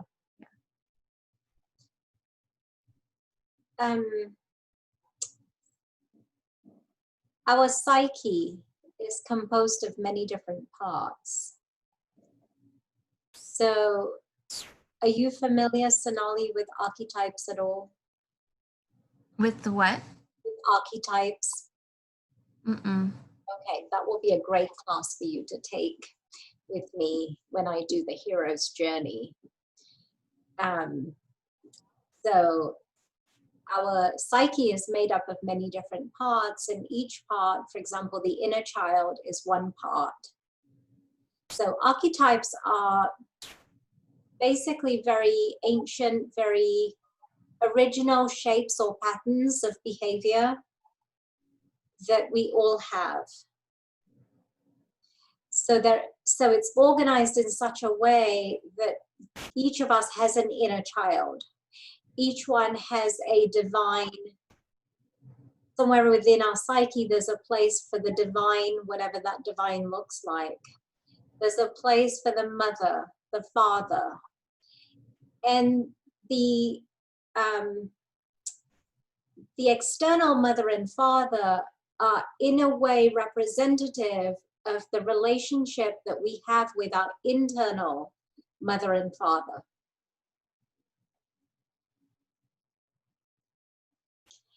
So, Okay. so when your childhood has been very traumatic, the inner child within is very traumatized and fragmented from the whole. But that will also affect your relationship with your internal father and mother, which then passes on to the next generation, because you will parent in a very different way to if you're whole and healthy. Okay. So all too often we're trying to fix our relationships with the external, and we are wanting the other to change. And this is something so completely different, because what we are trying to do here is use all the processes we've learned today of going in deeper, and instead of just accessing an emotion, we're accessing a part of our psyche. And sometimes that part of our psyche is whole and healthy, and we can connect with it and feel completely free.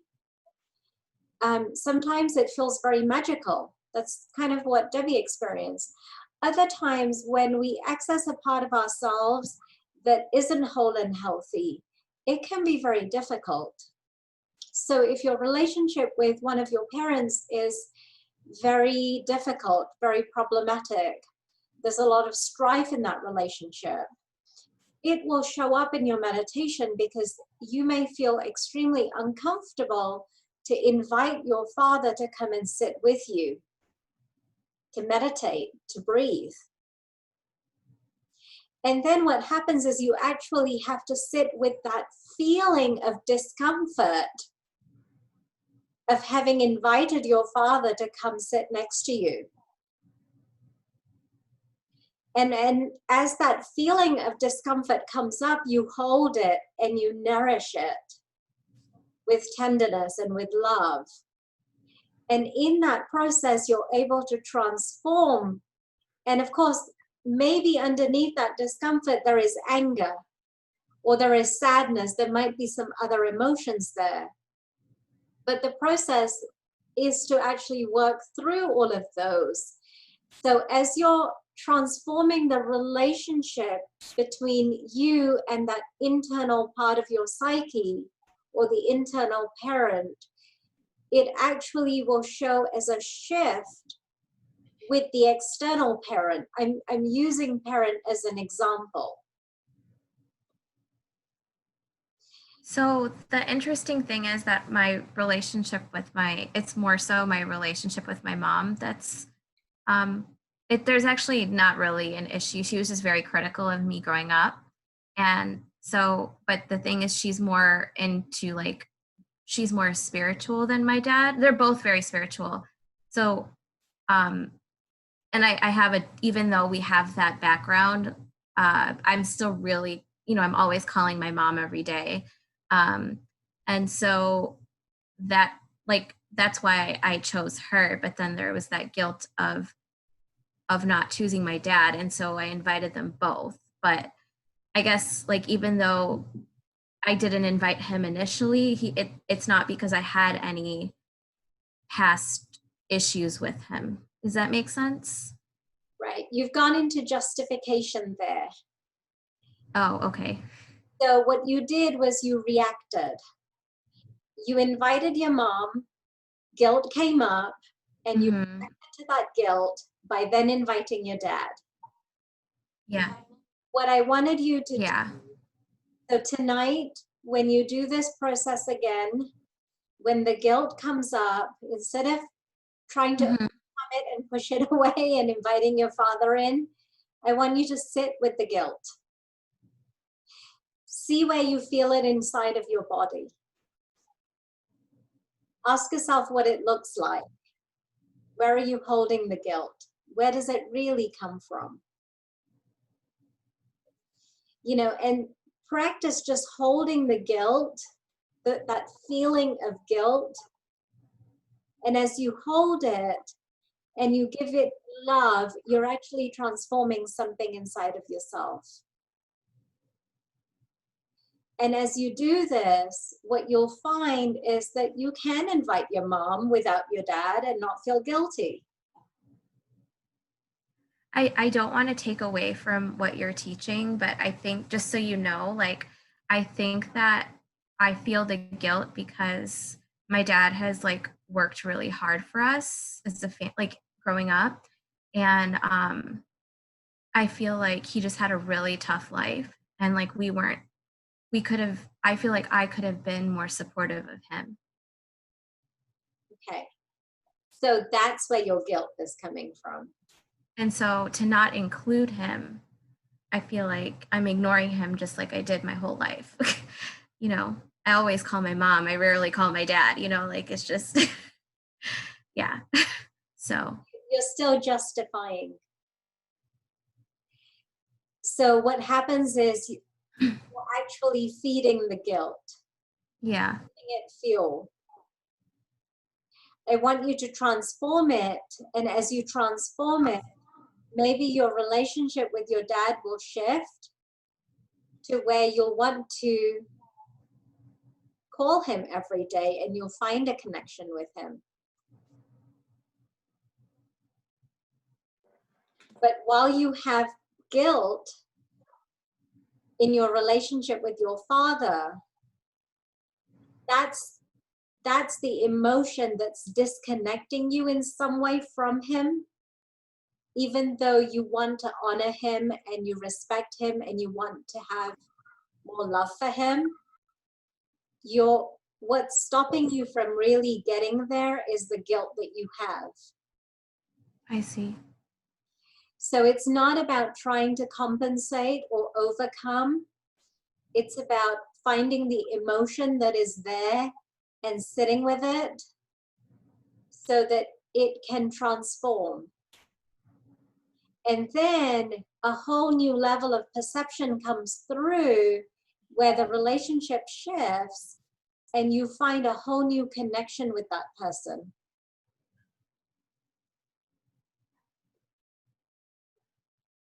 Well, I didn't really get to the heart of meditation. I was kind of stopped there, but thank you.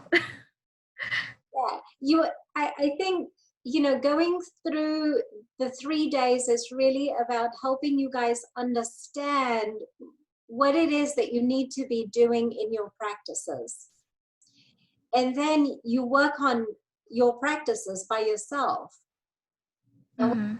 we can set up a separate group or, you know, maybe a follow-up, something or other where you have a chance to come back and say, okay, I did that.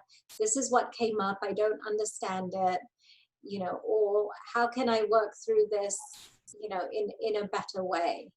So we can definitely consider doing that, and I'll have to think about that a little bit and see what that might look like if I decide to do that.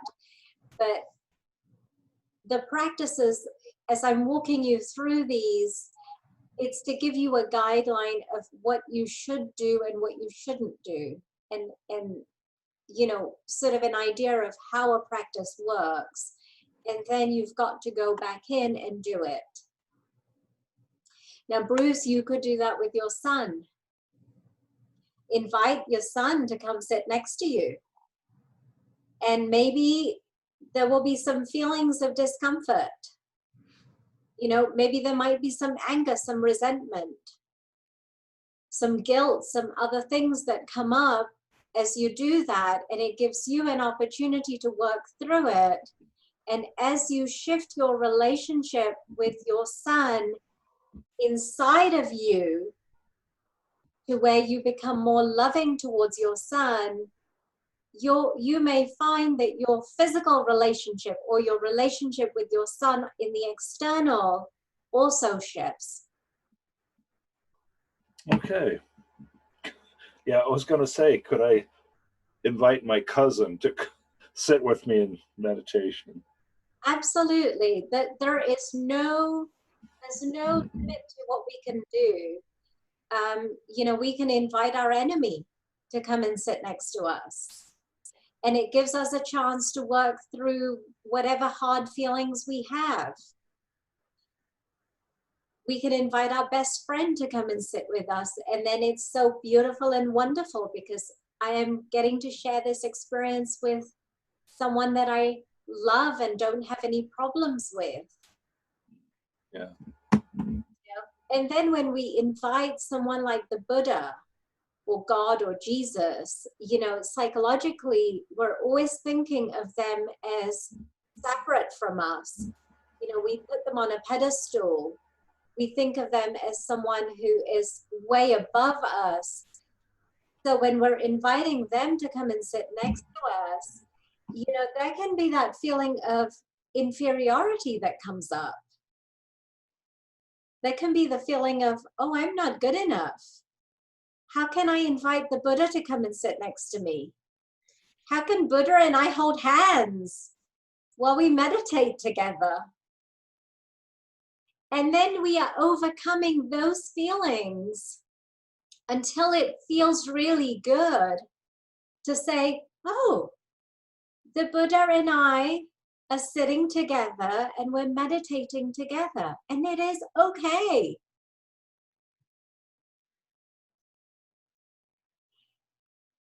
And then to find that you are both merging and you're now one and you can breathe together takes it to a whole new level.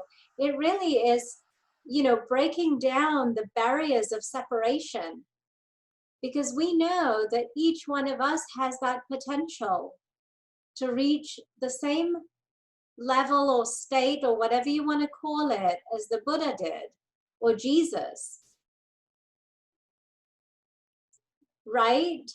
There's no difference, but the difference is we hold it psychologically. And this is a great way to pull those walls down. And as we're doing a practice like this, we're actually elevating our own divinity, and we're telling ourselves, I am enough. I am divine. We're acknowledging the divine within us.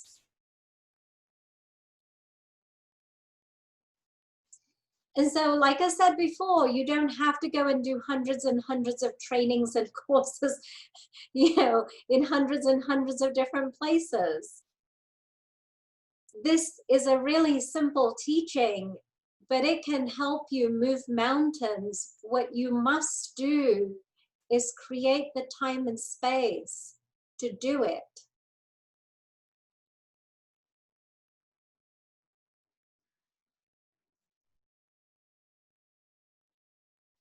Sandra, I would love to hear from you. Well, so when we were to invite a parent, I decided to do, well, the question was, I decided not to do my mother. So the question then was, oh, which father?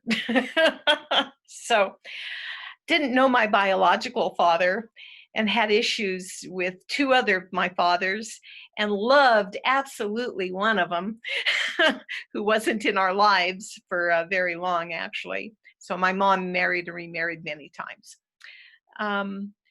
So I invited my biological father. Well, first I said, I don't know which one I should invite in. So let me see who's going to appear. And my biological father said he would come in. So I thought, oh, let's see what I'll experience with him. I needed to be there longer with him, though, because I really didn't have an experience of him as we moved on in the meditation. Um, uh, I've been in a particular theology where we experience the oneness with God for decades already. And I love to go there, kind of like Debbie. It's like, I'm in heaven, you know, when I invited God in, and know that God is in me and works through me as me. And so I just enjoyed that experience. And I could have stayed there for the rest of the day. When you called us back, it's like, no, I'm not ready to go back. So, yeah, I love that experience. What I think I'm going to do is do the first part of the meditation, probably more than once, and invite all four of my fathers in and see what happens with that. So yeah, so good meditation, good work. I think it's a lot easier to invite someone in that you have a good relationship with. Yeah. So much harder and more difficult to invite in someone where we have an issue, where we have a struggle, where guilt comes up, guilt or shame. So that gives us an opportunity to really work through something. Especially when you have four of them. And you may have different feelings come up with each one of them. Oh, absolutely. Absolutely. Very good. Thank you. Georgina. So for me, I invited my mom, and it went pretty smoothly. I felt really, really good, and then moved on and invited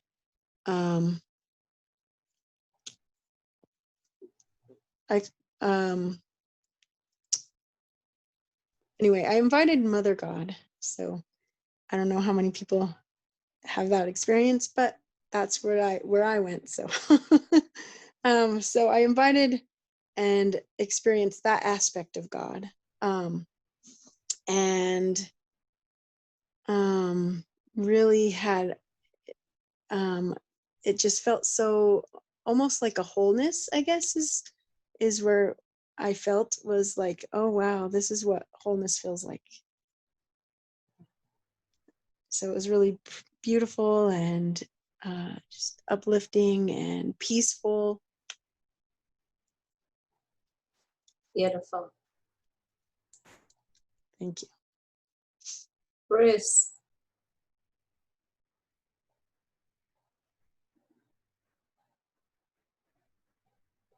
Well, I had trouble with the wording, but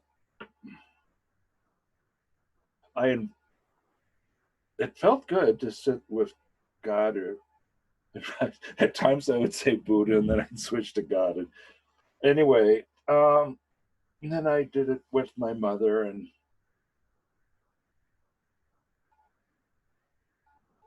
I don't know what I felt. I was probably still somewhat stumbling over words. It was so I don't know what was happening in the experience of having me sit with my mother in a meditation. But it felt good to do the meditation with God or the divine.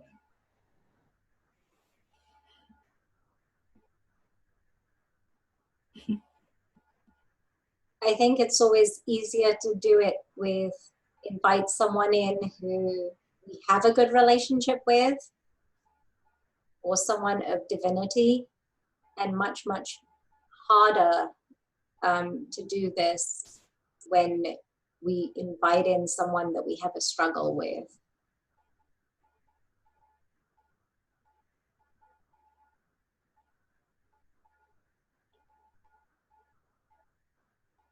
So anyway, practice, practice, practice. Hmm. And that's going to be what we're going to do tonight, right? Ooh.